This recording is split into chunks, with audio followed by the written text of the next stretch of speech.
Halo, para Lilike, anaknya Biung Tirah yang ganteng tiada tara hadir lagi. Hari ini saya nggak masak, males. Kenapa males? Karena saya masih punya stok makanan yang belum dimakan ya.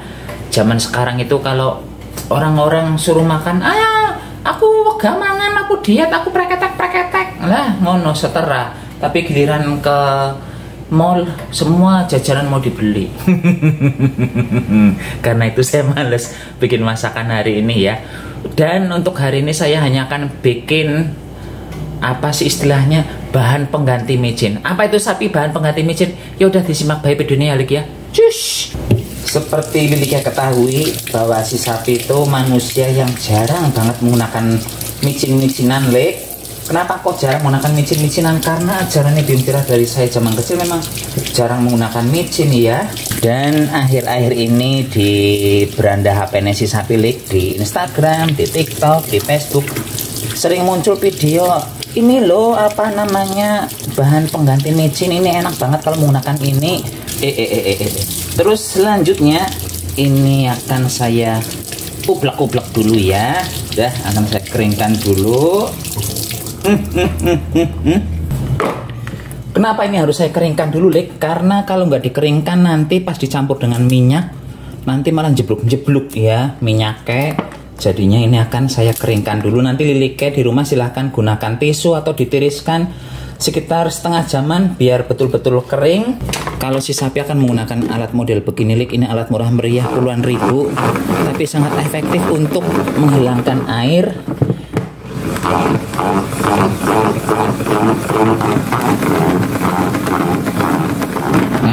Udah cukup, kita lihat airnya. Airnya seberapa banyak ya yang kebuang. Banyak, tuh airnya ya, kelihatan nggak tuh, lumayan. Kemudian saya ngambil gelas untuk blender. Ini daun bawangnya akan saya blender. Sebelum di blender ini saya ketok-ketok dulu. Itu aturannya berapa banyak sapi daun bawangnya? Nggak ada aturan-aturan, semakin banyak menurut saya semakin bagus, semakin wangi nanti hasilnya.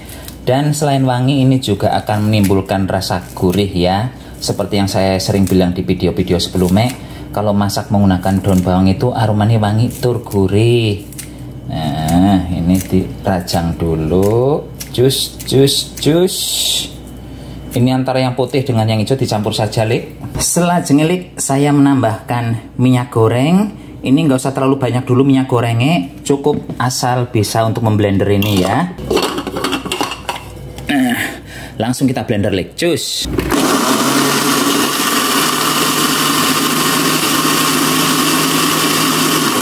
Dalik, nggak usah terlalu halus memblendernya.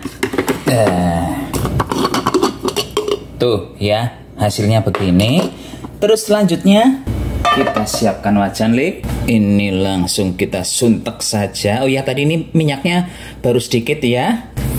Jadi saya tambahin maning minyaknya sekalian gujagi yang di sini. Nah, udah lumayan banyak. Ini langsung nyalakan menggunakan api lilin saja, jangan api besar. Dan selanjutnya, di sini saya akan menambahkan bawang merah. Ini bawang merahnya nggak perlu diiris lembut-lembut atau ikut di blender, cukup dirajang ya mandan-mandan tebal tuh ya, seperti ini. Masukkan saja, Kenapa menggunakan bawang merah tebal begini? Karena kalau tipis nanti takut gosong. Kalau ikut di blender nanti bikin aromane minyaknya jadi pahit ya. Karena kan kalau di blender tambah cepat gosong, Jadinya modelnya begini-begini saja. Dan kalau kita menggunakan bawang merah, mangsake pancen mandan harus lama. Kenapa begitu? Karena kalau sebentar malah nanti minyaknya bau. Bau apa sapi? Bau wangur kalau saya menyebutnya ya. Biasanya kan kalau kita masak bawang putih sama bawang merahnya belum matang itu langu ya, gampangannya ngomong langu lah begitu. Jadi kita masak ini akan mandan lama, tapi ingat gunakan api kecil saja, api lilin, supaya aroma wangi dari si brambang sama daun bawangnya ini keluar semua ya. Dah, ini pokoknya sambil sesekali diongsreng-ongsreng biar nggak gosong di bagian tengahnya ya. Cus.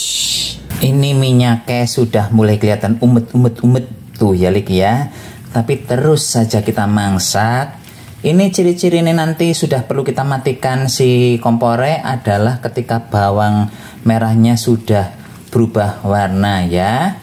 Seperti apa berubah warnanya sapi? Sampai pucet-pucet bening lik nggih, nggak usah sampai coklat-coklat. Nanti kalau sampai coklat-coklat malah udah gosong ininya daunnya ya. Sekitar 25 menitan lik saya memasak ini menggunakan api yang betul-betul kecil. Tuh lihat, bawang merahnya sudah mulai keriput-keriput kayak wajahnya lik Tira. Langsung saja matikan kompor. Ini bisa langsung disaring atau dibiarkan dulu begini hingga dingin, nanti baru disaring ya. Tapi misalnya liliknya nggak mau menyaring, tetap membiarkan ampas-ampasnya di sini dicampur dengan minyaknya maksudnya, itu akan lebih bagus lik karena aromanya akan tambah wangi ya. Cus. Sekitar 2 jam lik saya biarkan begini, terus sekarang baru akan saya saring. Tuh ya, minyaknya berwarna kehijau-hijauan. Tuh begini hasil akhirnya. Ini masih ada kotoran hitam-hitamnya, bagusnya disaring lagi lik kalau mau betul-betul jernih, nggak ada hitam-hitamnya ya. Cus. Dan di suatu pagi lik saya bikin soto wong Vietnam ya. Pho ini menggunakan ayam, tapi ini pho-nya versi sederhana. Terus kemudian saya berikan minyak yang pengganti apa micin itu ya lik ya. Tuh.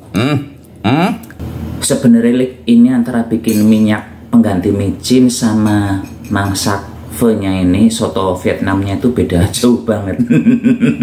Beda hampir 2 mingguan. Tapi baru saya upload videonya hari ini ya. Tuh. Kuahnya seger banget, enak banget. Ini kalau ada daun apa namanya lik, ada daun ketumbar. Wanginya asli keboy tiada tara. Di sini saya menggunakan ini mie beras, tapi bikinan kocemong sirai saya bentar-bentar. Ini mie beras, tapi mie beras beginian di Batam masih mandan susah mencarinya ya. Ini bukan kue tiaw, ini dibikin dari beras sama campuran tepung tapioka. Ini mie Thailand lik.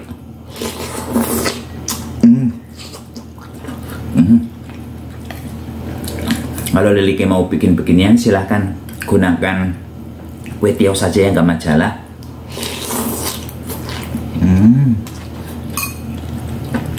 Harumnya jangan tanya, wangi banget ya. Walaupun ini daun-daunannya nggak banyak, tapi wangi banget. Dan gurihnya udah lebih ya, jangan ditanya, gurih endol tralala trililit.